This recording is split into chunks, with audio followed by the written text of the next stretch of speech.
Hailing from the legendary and noble Gojo clan, Satoru Gojo is the strongest Jujutsu sorcerer alive today, and possibly that ever existed. His approach to battle is laid back and nonchalant, because he knows that there is an ocean that exists between him and any opponent unlucky enough to face him. But what are the cursed powers that make him so unstoppable? And should they even be considered curses to begin with? In this video, we are going to answer that question. We must break his powers down one by one in order to find out their secrets. Let us start with Limitless. Limitless is one of the two inherited curses of the Gojo clan, and allows the user to manifest the concept of infinity itself in multiple ways. The simplest form of Limitless is simply called infinity, and it's essentially the technique that Gojo uses in order to stop anyone from being able to touch him. The Limitless technique kind of works as an infinite function in mathematics. No matter how many times a person may get closer to him, there is always going to be like an immeasurable amount of distance between them. And anything that approaches the infinite function will slow down to zero. To visualize this, imagine that you are 4 feet away from a doorway, and each step that you must take has to be half the distance between you and the door. After your first step, you'll be 2 feet away from the door. Next, you'll be 1 foot away. Then you'll be half a foot, followed by a quarter, then an eighth. You see the pattern here? No matter how many steps you take, you are never going to reach the door so long as you're going to continue taking half steps between the distance. And eventually, your steps are going to be so small, that's going to look like you're just standing still. And this concept right here is what Gojo uses when he's using infinity. So anything that attempts to punch him or strike him will eventually be stopped and blocked, unable to touch him, as seen in his battle against Jogu.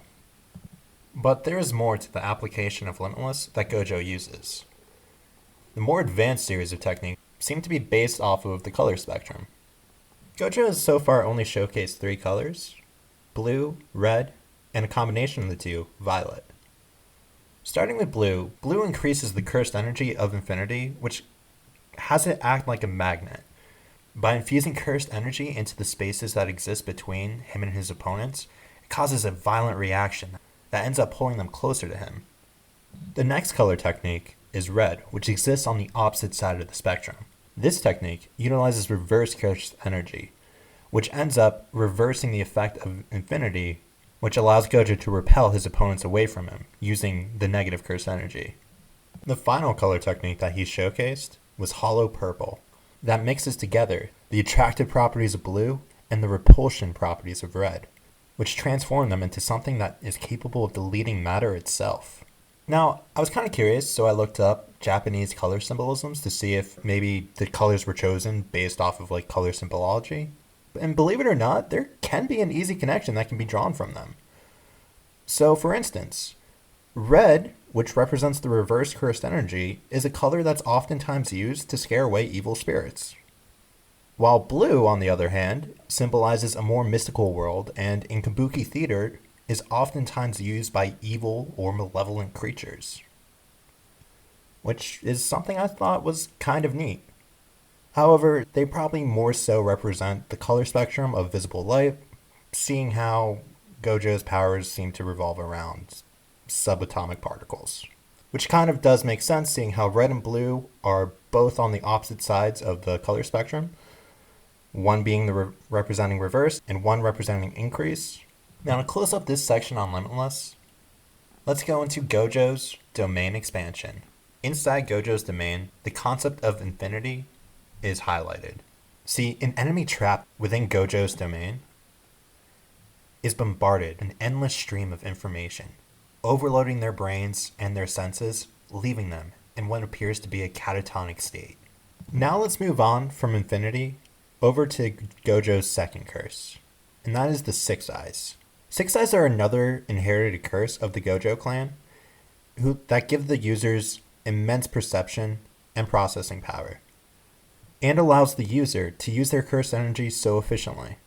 So much so that the amount of curse energy lost when using a curse technique is almost close to zero, and it's said that a proper 6 Eyes user will never run out of curse energy. 6 Eyes also grants the user an incredible boost to their mental perceptions, allowing a second of time to be translated over to minutes within the user's brain. Along with their enhanced eyesight, they are able to see curse energy in extreme detail, and are capable of seeing the flow of curse energy. Now that we broke down Gojo's powers, I feel like we're ready to properly ask the question, is Gojo even cursed? I know this is a weird question because it is clearly stated that Gojo's techniques are classified as curse techniques, but here's the issue.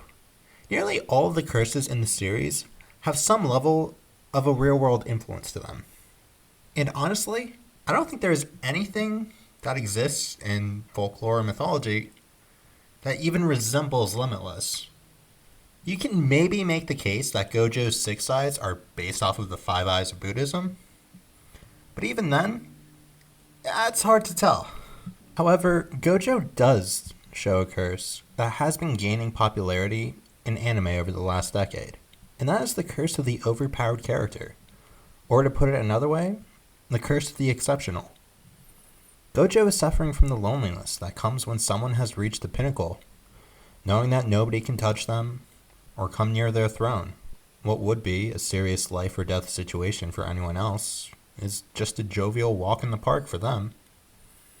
This is probably why Gojo is so interested in students like Yuta, Itadori, and Megumi, because what he sees in them is the potential to break his curse of loneliness and be able to reach him as an equal.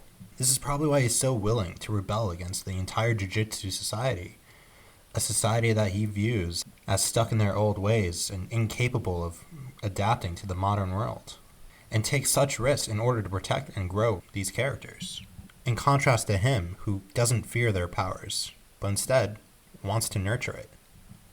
Well, that's all I'm going to have for today. If you enjoyed the video, please hit that like button, subscribe for more content, and be sure to check out some of these other videos that I worked on. Plan on doing more of these in the future, so hope you stick around. Have a nice week.